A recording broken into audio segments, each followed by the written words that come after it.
Bismillahirrahmanirrahim. Assalamu alaikum, respected audience. Today, my topic of discussion is about sixth nerve palsy. Before we talk about the sixth nerve palsy, please have a look about this sketch in which I have shown the different muscles working on the eye, basically the recti muscles. For example, in the left eye, you can see the left rectus muscle is moving the eye leftwards. Medial rectus moves the eye towards the nose, superior rectus upwards, and inferior rectus downwards. The same is the situation in the right eye. Right lateral rectus moves the right eye outwards. Right MR, medial rectus, moves the right eye towards the nose. Right superior rectus SR move the right eye upward, and right inferior rectus move the right eye downwards. But when both eyes work together, for example, both eyes move towards the left eye as shown inferiorly in this sketch, then the left rectus muscle moves the left eye outwards, and the right medial rectus muscle moves the right eye inwards in the left direction. Same thing applies when both eyes look towards the right side. The right lateral rectus LR move the right eye outwards, and the left medial rectus MR move the left eye towards the right side, towards the nose. So basically I want to say, in horizontal direction, when two eyes move left and right, then the lateral rectus muscle of one side, for example left side, works, and the medial rectus of the right eye of the other side works. That's why the eyes moves towards the left side together. So this was to just share with you the basic functioning of these recti muscles, which will be helpful to us the understanding the sixth nerve palsy. So in this sketch which I have drawn, I have shown you that the left eye sixth nerve palsy, which was innervating the left rectus muscle, is paralyzed. So when this patient tries to see towards leftwards, outwards, the left eye, you can see that it stays in the central position. It is not crossing the central line. It remains in the mid-axis. But the right eye is working, the medial rectus, and the right eye moves inwards. Yes, when we ask the patient to move both eyes in that direction, we see that left eye is not moving outwards, but the right eye is moving inwards towards the nose.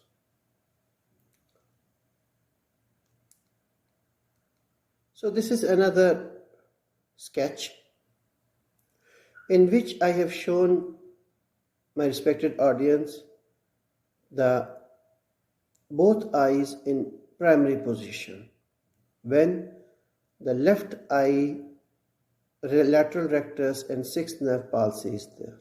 So what happens that the left eye is moved inwards deviated, while right eye is straight, but left is moved inwards. If you see the dotted vertical line, left eye is inwards. This deviation is of the paralyzed eye is called primary deviation. The eye which is diseased, in which the left rectus muscle, sixth nerve palsy is there, the inward deviation. Why this inward deviation? Because the medial rectus of the left eye is pulling the eyes towards the nose, towards inside. That's why the left eye has gone inwards in the primary position when we are not exerting any force. To counter that left eye medial rectus outwards, there is no force. So that's why left eye is inwards. So this is called primary deviation. So in order to understand this second diagram, second sketch, we should understand the Herring's law. Herring's law in this simplified form, if I apply on this sketch, is that if the two eyes move towards left side, equal innervation will go from brain to the eyes, both eyes, to move outwards to both of its muscles. For example, if it is moving outwards, left lateral rectus and right medial rectus, they will get equal innervation because they are yoke muscles for moving the both eyes leftwards. Yes, this is the Herring's law in its simplified form, which I explained, that if the two eyes have to move towards left side, so equal brain stimulation will go to the left rectus muscle, which is moving the left eye outwards, and the right medial rectus, which is moving the right eye left side. It cannot be like this, that more power goes to one and the less power. No, according to the Herring law, equal innervation goes, and that's why both eyes move smoothly towards the left side. So that was the Herring's law, which I applied here.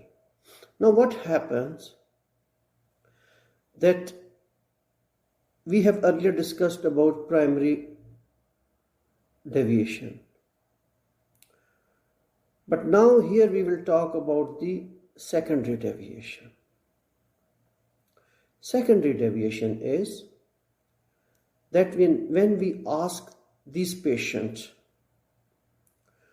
to fixate any target, for example, I am the physician and I ask the patient to fixate this pen with his left eye, which is the paralyzed eye, and I cover the right eye like this.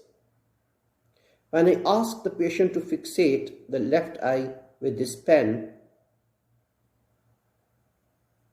and then I remove the normal eye, my hand or a cover, the deviation which will be seen in the right eye will be secondary deviation.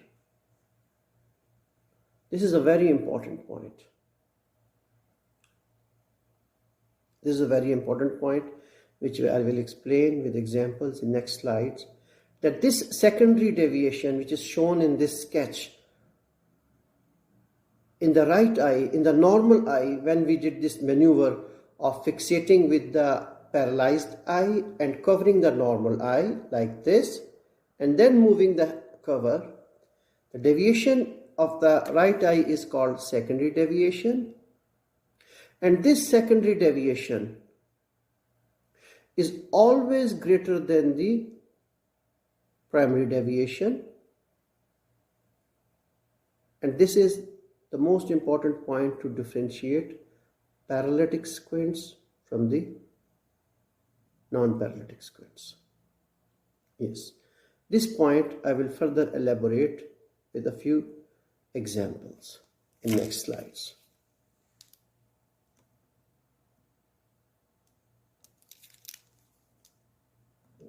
This is a sketch which I have drawn, a hypothetical scenario in which we can see the two muscles are working on the two eyes which are moving outwards.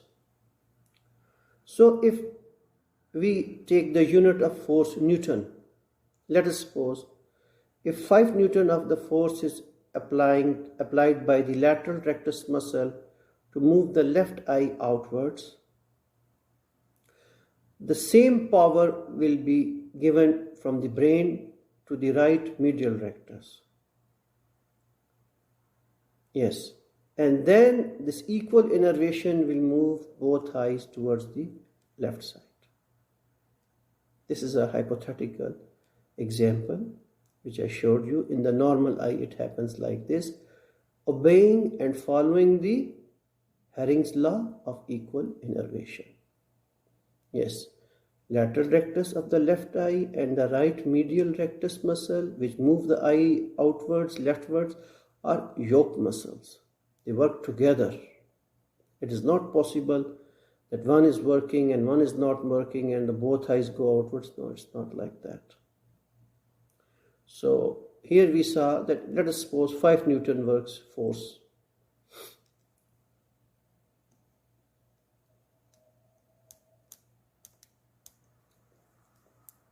So this is another sketch in which another example I have given, that the left eye lateral rectus is now paralyzed. It is not working.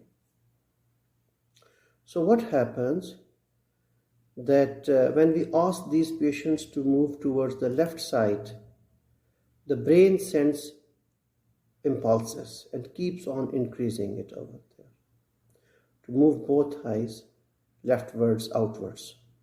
But the left rectus muscle is paralyzed. It will not work. So at this stage, when I ask the patient to fixate at the pen, at the target from the left eye, which is the paralyzed eye, and I'm a little bit across the midline, I'm forcing the eye to look towards the left side and giving a target, and then I'm covering the right eye.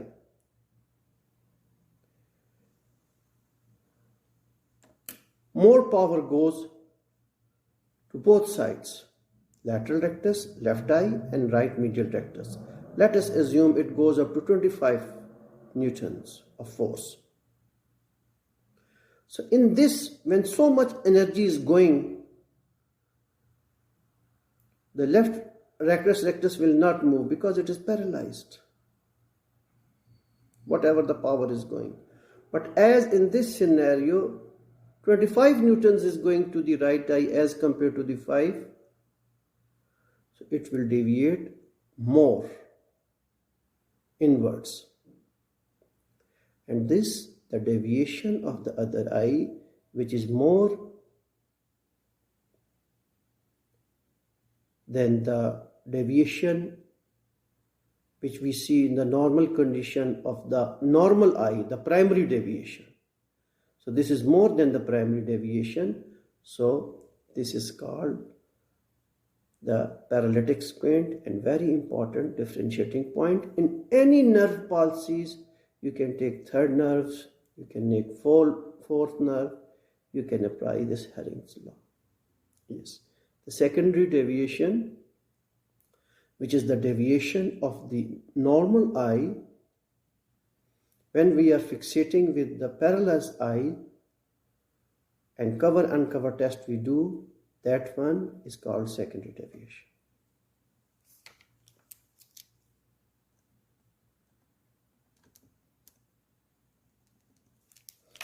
Whatever we studied, discussed, now let's apply it on a real patient.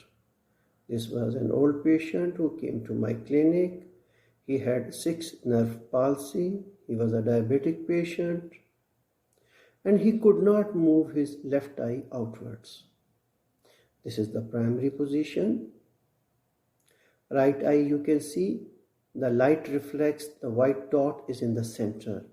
But in the left eye, it is little bit inwards. The eye is inwards and the light reflex goes out, a little bit out. So this is primary position. The left eye is deviated inside. This is called primary deviation of the left eye. Now when we ask the patient to move towards the left side, both eyes, the conjugate movements, you can see that right eye is obeying the Herring's law and it is crossing the midline. But the left one is not going up to full potential to the left. It is turning over there because it has still some power, but it is not properly, you can say, if not paralytic, it is paretic or paresis or weakness. Yes, so this is the normal what we did that second test to see is it moving or not. So the left eye is not moving outwards, but the right is moving inwards. And this is the third photograph of the same patient. Here I applied the Herring's law of equal innervation. I asked him to focus my pen, the left eye, with this pen, and then I covered the right eye of the patient. And when then I removed, this picture came, you see that the right eye is deviated so much inwards that this deviation, the secondary, is more than the primary, which I showed you in the first photograph. So that thing we applied on the real patient. Whenever we talk about the paralysis of one eye, for example, left lateral rectus of the left eye is paralyzed, the patient will have binocular diplopia or both eyes doubling of the vision. In order to compromise this, as it is shown in this picture, the patient is seeing 2 wristwatches instead of 1. So in that situation, in order to overcome, he has to take an abnormal posture. For example, I give you an example. If I have left 6 nerve palsy, in order to cover this thing, I will move my head towards the left side. Yes, towards the left side in the field of gaze of that paralyzed muscle. So once it is here, this abnormal posture, the patient will be relieved and he will see 1. So this abnormal posture also comes a problem with them to overcome the situation.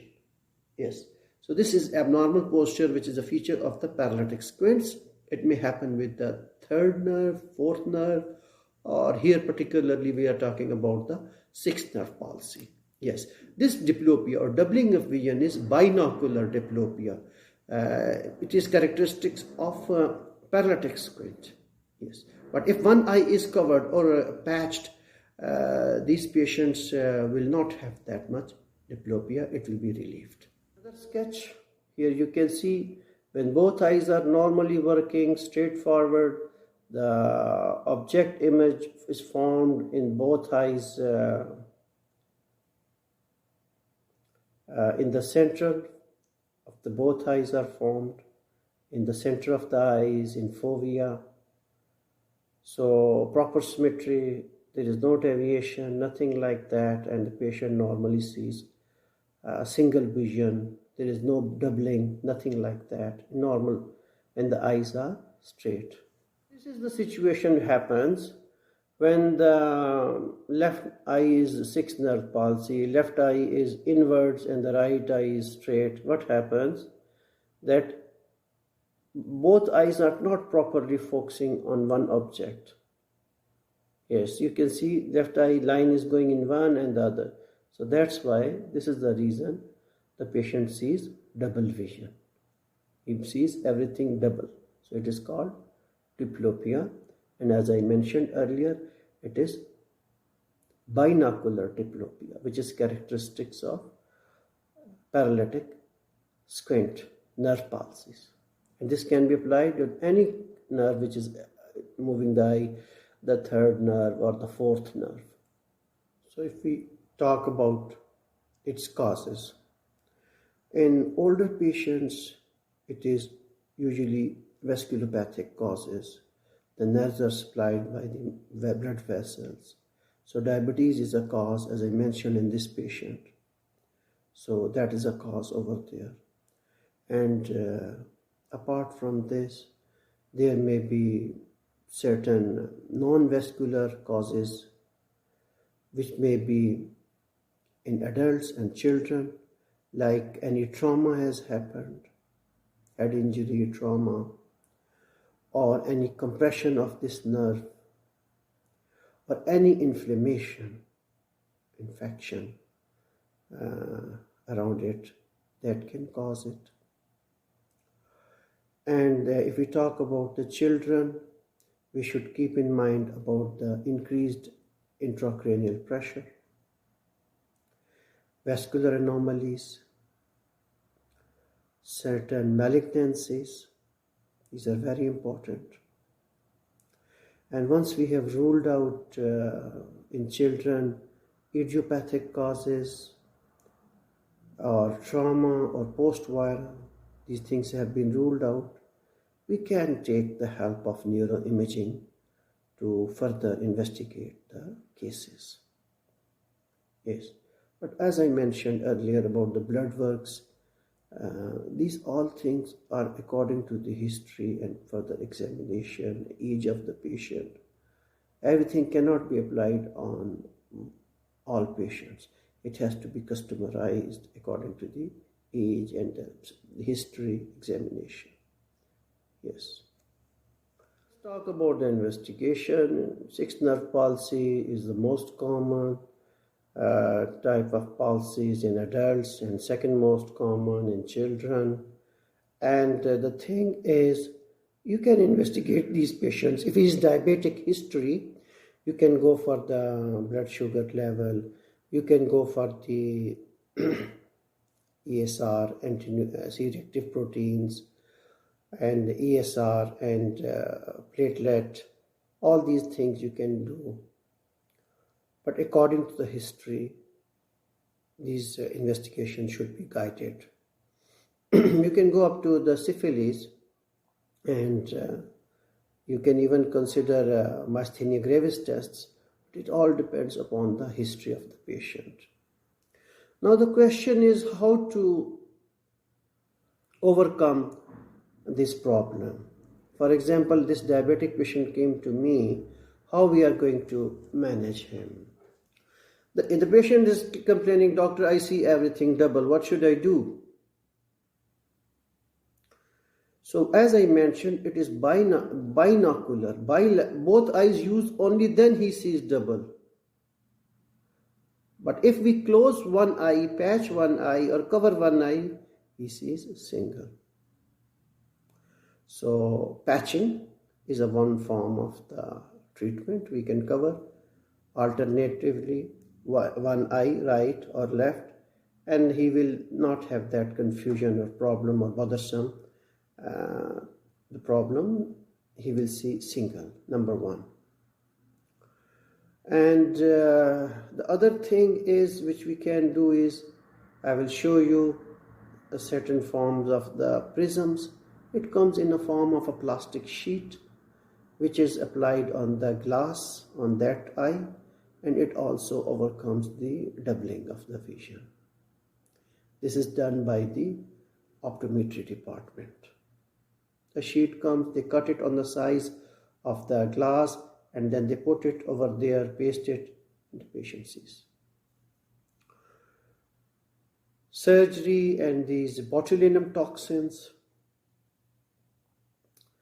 they should not be given earlier. Patient should be observed and evaluated for at least 6 months, and more time period should be given for full recovery.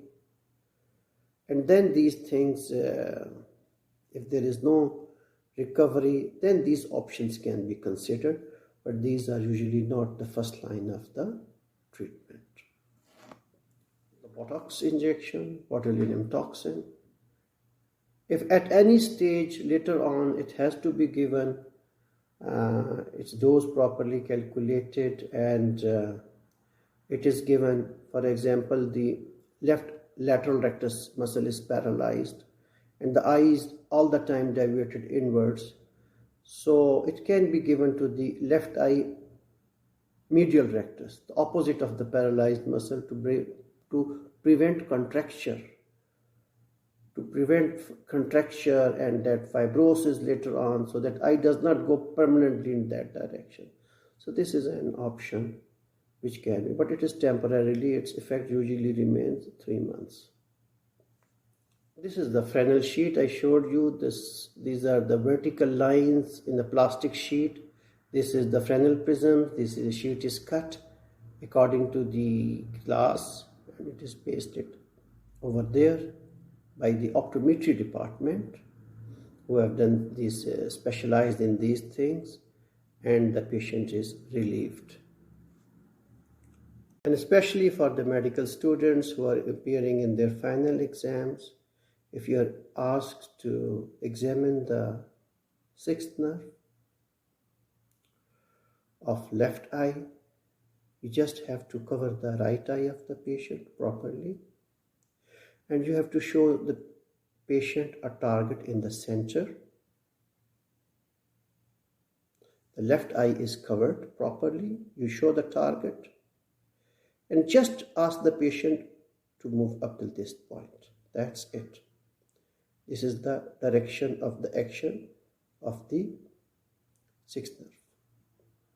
You don't have to move it this direction. No. Then you are involving the other muscles evaluation. So simply you have to follow this in your exams. I hope this explanation will be beneficial for medical students, for my family medicine colleagues, for paramedics, and it will also refresh the knowledge of my ophthalmology colleagues. I want to thank you for your attendance and attention. Thank you.